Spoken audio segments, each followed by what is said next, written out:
bring you a mic. Look for Amy or Ray here in the blue shirts. And with that, we'll get started. Coach Klieman, will you go first, and then we'll move on to Coach Doeren after you. You bet. Well, we're excited to be here. Thanks to the Florida Citrus Sports Organization, Steve Hogan, for the invite to come to playing a great bowl game against a great opponent in North Carolina State.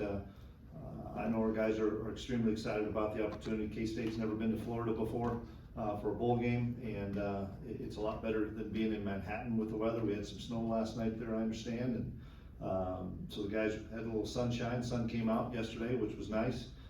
We've had good practices down here, and you know, college football's changed a little bit, so you're going to see some different guys for us that maybe aren't the household names that you've seen, but that's kind of the world we're in right now, and I'm excited about a lot of the veteran kids that will play, and honor those guys in 2023, and we'll get a little glimpse into 2024 as well with a number of young guys that are going to play as well. So excited for our guys to have the opportunity, and appreciate all the hospitality everybody's given us here. Thank you, Coach. Coach Doeren? Yeah, second everything he said. It's a great experience, and for the players, all the activities that they've had an opportunity to be a part of. I think the way that y'all set up this itinerary, there's a great blend of free time and allowing us to be flexible with our work time. I know the families really appreciate all the hospitality we've gotten, the children being able to go around the theme parks and just see the joy in all our families. Yesterday was incredible. Thought the opportunity to serve in the community was great to have that as well with the teams. And just can't thank you all enough for bringing NC State down here. We've been wanting to play in this bowl game for a number of years. And so thankful to get to play in it and opportunity to play against Chris and his team. Great respect for Coach and for that program. I think you guys know I'm from Kansas, and growing up in Kansas City, was able to really watch that program with Coach Snyder take off, not once but twice, and have so much respect for what he built there and what Coach has continued to build. And you know, two similar football programs that really believe in fundamentals and toughness, togetherness. And I think, you know, when you watch both our teams play, they play hard. They're teams that play till the end. They fight, they're physical. I know our guys are excited to play, not just because we're playing a great opponent, but just an opportunity to go out and compete one more time with a group of young men for us that really came together in the middle of a season and won 5 straight games to elevate our program into the top 20 and kind of out of a real tough middle of the season into a great finish. And so an opportunity to continue to do that. And like Coach said, you know, there's gonna be some players out there that are getting, you know, expanded roles. Some of them their first time being in some of the roles they have. And so excited for them. You know, they've served our team in other ways, and now they get a chance to be in that role with, you know, Peyton Wilson not playing, to get to see now Caden Fordham play a lot more for us, young man that we're really excited to see out there. And, you know, for this team, a chance to really play one more game together. And for the seniors that we have that are playing, an opportunity to honor them and do it on a great stage. So we do appreciate, you know, the opportunity, the hospitality, and obviously everything that y'all have done for us down here. All right, thank you, Coach. If you have a question, we'll raise your hand. We'll get a mic to you. We'll start in the front row here with Kyle. Happy New Year, gentlemen. Kyle Nash with the 3-point conversion. Coach Klieman alluded to about the state of college football a little bit, but this question will be for both of you. What do you think, or how do you think you guys represent parity in college football? You two being in this bowl game, you two having lost to a team that participated in a conference championship by 3 points both on your schedules. How do you guys represent the parity in college football, and how much do you think the portal and all that has made that happen for the sport?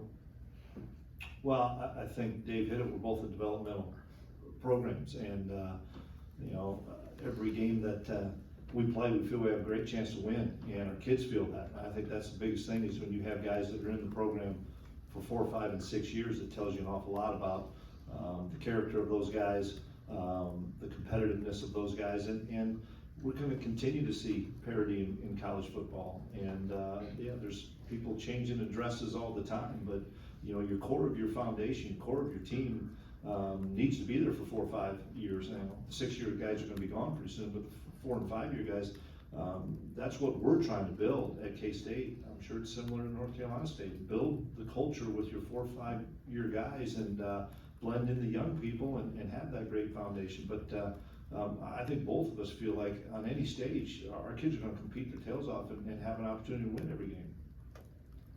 Yeah, it's unique, you know, when you get into your team room, in January. I know last year, for us, we had 43 new players on our football team, including all the walk-ons we added. And so, you know, that's a massive challenge. You talk about building continuity and chemistry, and you do lean on your elder players to teach them what the program's about. And I think that's what's cool about this game. You don't have 2 teams playing, you have 2 football programs. We've been winning for a long time, and so have they. And so there's a standard of behavior and an expectation of how we work and how we practice, how we lift. And our older players hold the younger players and the new players to that standard and try to elevate it every year. And it'll be no different this year. And I think every coach in college football has the same, you know, challenge and opportunity. You used to have, you know, your 20, 25 seniors lead your team, you get 20, 25 new guys, and you just kept it rolling. It's a lot different now. It's doubled, you know, really in your outflow and your inflow. And so how you bring them all together, I think, is really the magic, you know, that you have to have. And it helps when you have a foundation that's so strong like these 2 teams. We'll take one in the back and then we'll go to the second right here. Coach Klieman, you spoke on it a little bit. Just kind of talk about the impact that Coach Klein made in the short time that he's in the coach's room, and then kind of talk about how Coach Riley's kind of stepping up and doing offensive line and the interim offensive coordinator, and how he's doing that. Yeah, you know, obviously Colin did some great things for us here. Had another opportunity and took that, and great respect for CK. But now it's time to move forward, and Coach Riley's done a really good job, you know, putting him in an interim role of the OC. You know, I've been with Riles since 2012. We were assistants together at North Dakota State. Brought him here in 18. I've been over a decade with this guy. I think he's the best offensive line coach in the country, and he earned the right to have that title for this game and to be out in front of the guys. And so I'm excited about what he's going to bring, and I know the players are excited. You know, it tells you everything about Connor Riley when you see the amount of 6-year guys that came back. They were all in the O-line. And we had Seth, and we had a couple other guys in Daniel Green, but most of those guys are O-linemen. That tells you everything you need to know about Connor, and so excited for his opportunity. Another one for you, Chris. What would you say now that ballpark is just about over? What's impressed you most about the way Avery's handled his situation going into his first start? The fact that there's not a quarterback coach really in the room. There's some people that are really helping him, and he's very calm. Everybody knows he's a competitor, but his leadership has really taken off, and it's neat to watch him interact with some of the older wide receivers and O-linemen, and they believe in him. We believe in him. We trust him. He's going to make some mistakes. He's a young player, but he's going to make some splash plays just like he did this year. And I'm excited for his opportunity because he's earned the opportunity. You know, he played a lot of football for us this year and played on some big stages. And so now he's just getting that chance to start and do it. Now, he did start one game. We played 2 quarterbacks in one game to start the game. But he's going to have that opportunity now, and the team's so excited for him. And it's not going to be all about him. We got to be really good around him too. Doing down here to my left. Coach Doeren, you mentioned towards the beginning of the month a few weeks ago, or maybe pondering the idea of chasing a bourbon, chasing the Pop-Tart with a bourbon if y'all win this game. Is that still on the radar? Well, yeah, 100%. Do you have a bourbon of choice in mind? Well, where's my buddy at? We had some Kentucky Al that made an appearance yesterday, so we'll see if it can travel. But I'm all about the brown sugar Pop-Tart and a bourbon maybe at the end. We'll see. More questions? Yeah, we got one in the middle in the aisle. Isn't it funny that like the stupidest stuff we say is what I get asked about all the time? No one wants to ask about Brennan Armstrong or Peyton Wilson. It's just they want to know about the bourbon and the Pop-Tart. This question is for the both of you. How do you balance, Coach Klieman, you talked about being a developmental program, how do you balance preparing for a game like this, a bowl game like this, and also developing your players for the future seasons in bowl prep? You know, the way the calendar lays out, once your season's over, you're on the road. And so then on weekends, we bring the guys back together and practice. And, you know, for the first couple weekends, we brought them back and we did nothing but K-State versus K-State and development and giving those kids that have been on scout team the entire year the opportunity to play an offense and to play defense and just let them go and let them learn. And we continue to do that almost every day leading up to yesterday when we had our last practice of it's the inexperienced guys, whether or not they're freshmen, redshirt freshmen, whatever, and they just got to play K-State against K-State because you have to do that. Those guys are the heart and soul of your team, and for 12 weeks they're reading off a card, and that's hard to do. The season's long for those guys, so you got to give them some opportunities to continue to grow and get better and develop, so that we also know as coaches how far they've come along throughout the fall as we lean into the winter and spring. We'll go to the back, and then we'll take one out here on the right. Coach Doeren, we talked to the players last week, and I found it so interesting that every single one of them felt it was so important for this 10th win, and they were so locked in. Obviously, a bowl experience is fun, but they all talked about how important this game was and just being locked in. What does that say about this group, especially just the road you guys have been on this year?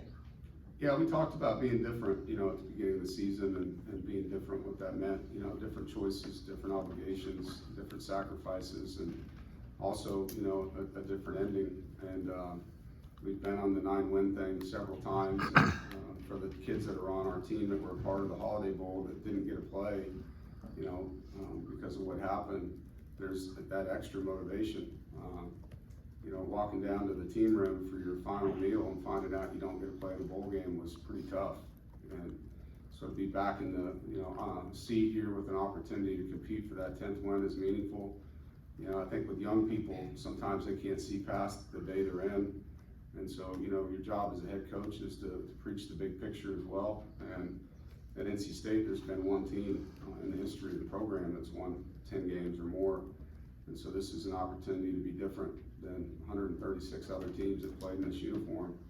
And so it's meaningful. You know, and these guys understand that meaning and what kind of things have to go into preparing, you know, to do something that's different. Okay, we'll go to Chris on the right, and we'll take one down here in the front.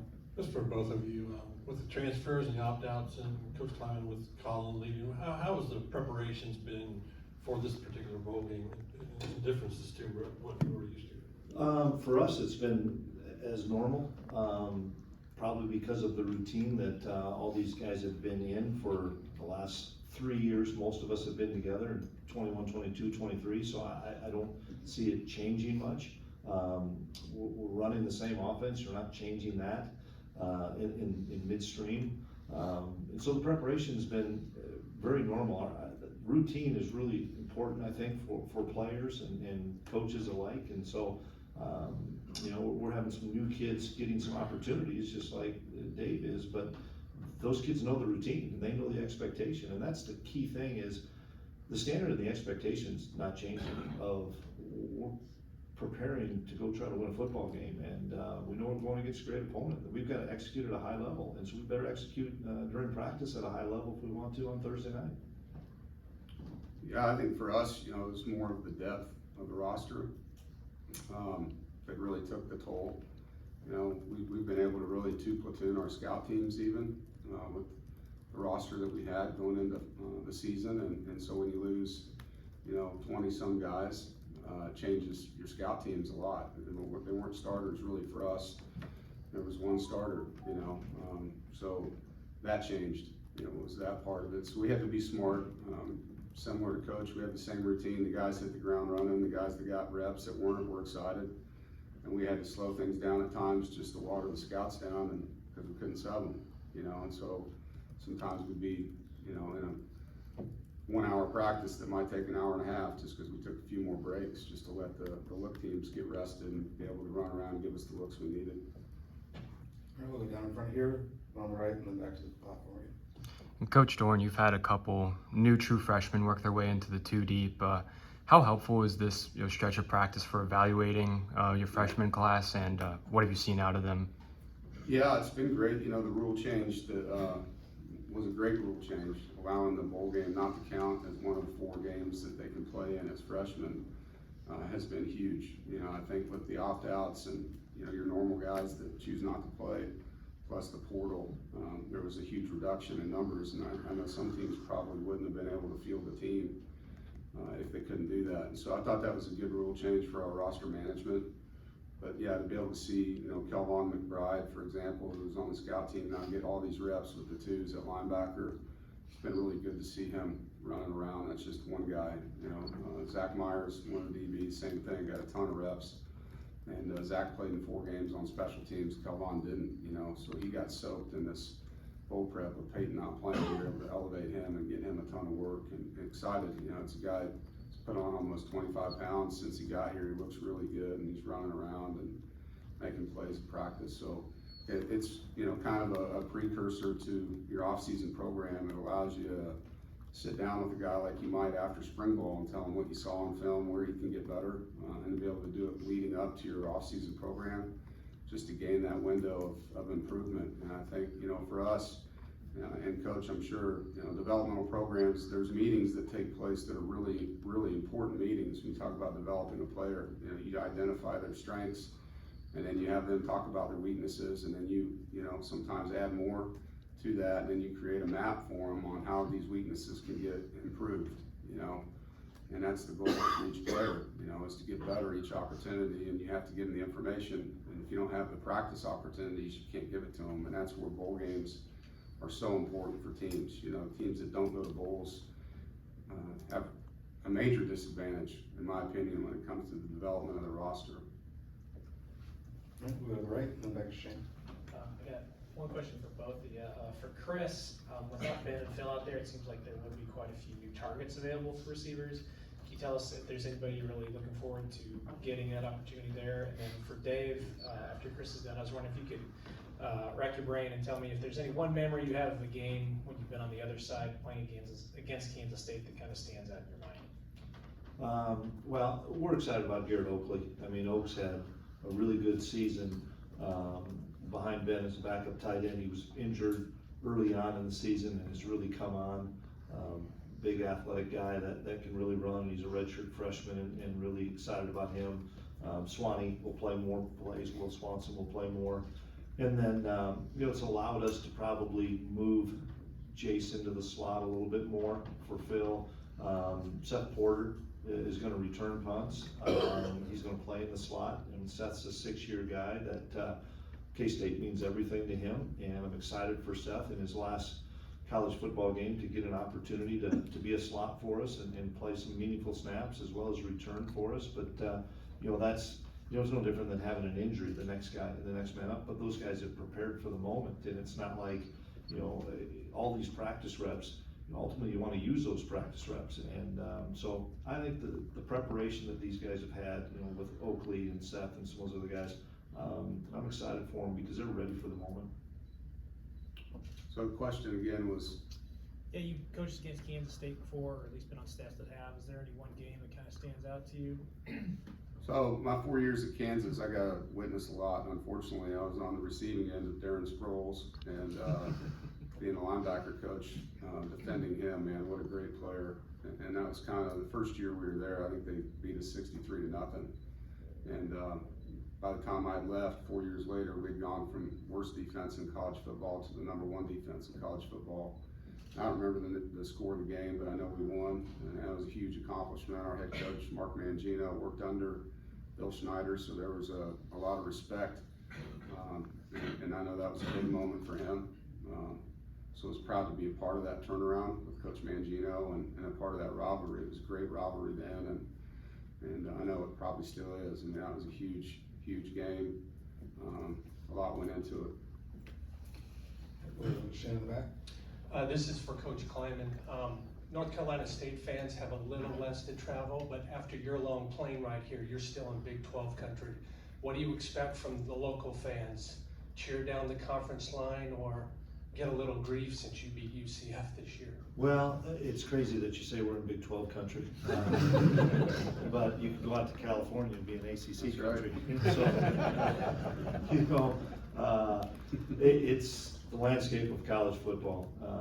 I look at it and there's two really good football teams that consistency is what I think of when I think of Kansas State and North Carolina State, and probably underrated, probably not recognized enough about what the programs have been able to do and sustain. And that's the biggest challenge in college football right now, is sustaining success with all the things that we've been talking about. And so no, I'm excited. I know that K-State fans will travel. I know it's a closer trip for NC State, but K-State fans will travel, and it's going to be a loud and fun environment.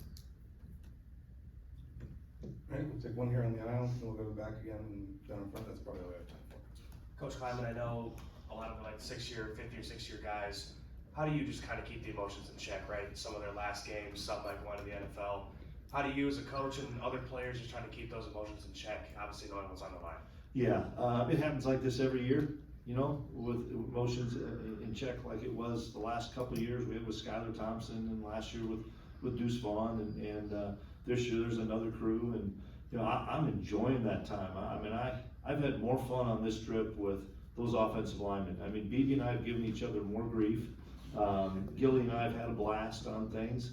You know, KT had a great message to our team yesterday. Watching him grow from when I first got here, and he was a red shirt, and he'd tell you he was a knucklehead. And that guy is a grown man and a very mature guy, and sets the example for all of our younger guys to live up to now. And so I'm taking it all in. I'm enjoying the heck out of those guys because they're why we're here. You know, you think of where we were as a program after the pandemic, and it was a tough year. 2020 for a K-State fan wasn't a whole lot of fun. And they changed the culture in that locker room beginning in 2021.